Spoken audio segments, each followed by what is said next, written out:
இன்றைக்கி Monday morning எழுந்தவுடனே இன்னொருத்தரில் சுறுசுறுப்பாக வேலைலாம் போக ஸ்டார்ட் ஆகிடுச்சு. மார்னிங்கு ஃபஸ்ட்டு வேலை பசங்களுக்கு வந்து டிஃபன் ரெடி பண்ணணுன்ற முடிவுக்கு ஃபஸ்ட்டு வேலை டீ போடுறதுக்கு முன்னாடி டிஃபன் தான் ரெடி பண்ணணும்னு சொல்லிட்டு நைட்டே வந்து கடலை ஊற வச்சுருந்தேன். சரி கடலைக்கறி வச்சிடலான்னு சொல்லிட்டு அது கடகடன்னு ரெடி பண்ணிட்டேன். எனக்கு தெரிஞ்ச ஒரு 6:45 மணிக்கெலாம் நான் குழம்பு வச்சு முடிச்சிட்டேன் கடகடன்னு. சரி தோசை தானே ஊற்ற போகிறோன்னு சொல்லிட்டு மாவை கரைச்சி ஓரமாக வச்சுட்டேன். அப்புறமா சூடாக சுட்டு கொடுத்துடலாம் பசங்களுக்கு அப்படின்றதுக்காக.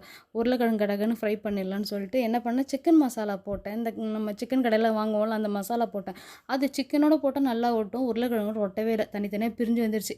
அதுக்கப்புறம் வீட்டு மிளகாத்தூள் கடை மிளகாத்தூளை போட்டு அட்ஜஸ்ட் பண்ணி ஒரு டேஸ்ட்டு கொண்டு வந்தாச்சு. எப்படியோ கஷ்டப்பட்டு அதை ஃப்ரை பண்ணி எடுத்துகிட்டு நான் வந்து இன்றைக்கி வந்து கார்ன் ரைஸ் தான் பண்ணலாம். கொஞ்சம் கார்ன் இருந்தது, அன்றைக்கி புலாவ் பண்ணிட்டு பாதி கார்ன் இருந்தது. சரி அது வேஸ்ட்டு பண்ண வேணாம், அப்புறம் வேஸ்ட் ஆகிடும்னு சொல்லிட்டு கார்ன் ரைஸ் பண்ணிடலான்னு சொல்லிட்டு கார்ன் ரைஸ் பண்ணலான்ட்டு எல்லாத்தையும் ரெடி பண்ணிகிட்ருக்கேன். தோசை ஊற்றிட்டு இந்த பக்கம் பொங்காத பால் பொங்கிடுச்சு. இது வந்து பாலுக்கே உரிய ஒரு தர்மம். இந்த பக்கம் திரும்பும்போது தான் பொங்கணும்னு நீங்கள் நேருக்கு நேரே நான் ஃபேஸ் பண்ணும்போது பொங்க மாட்டேன்னு சத்திய வாக்கு வாங்கிட்டு வந்திருக்கு. எனக்கு டென்ஷனோட உச்சத்தில் இருக்குது. ஏன்டா அப்படி பண்ணுறேன், நேற்று ஃபுல்லாக க்ளீன் பண்ணி எடுத்தேன் அப்படின்ற மாதிரி. ஒரு வழியாக கார்ன் ரைஸும் நான் ரெடி பண்ணிட்டேன். நான் வந்து ரெசிபி எடுக்கல, ஆல்ரெடி நிறைய நம்ம வீடியோவில் போட்டிருக்கனால நான் பெருசாக அது ரெசிபி எடுக்கல.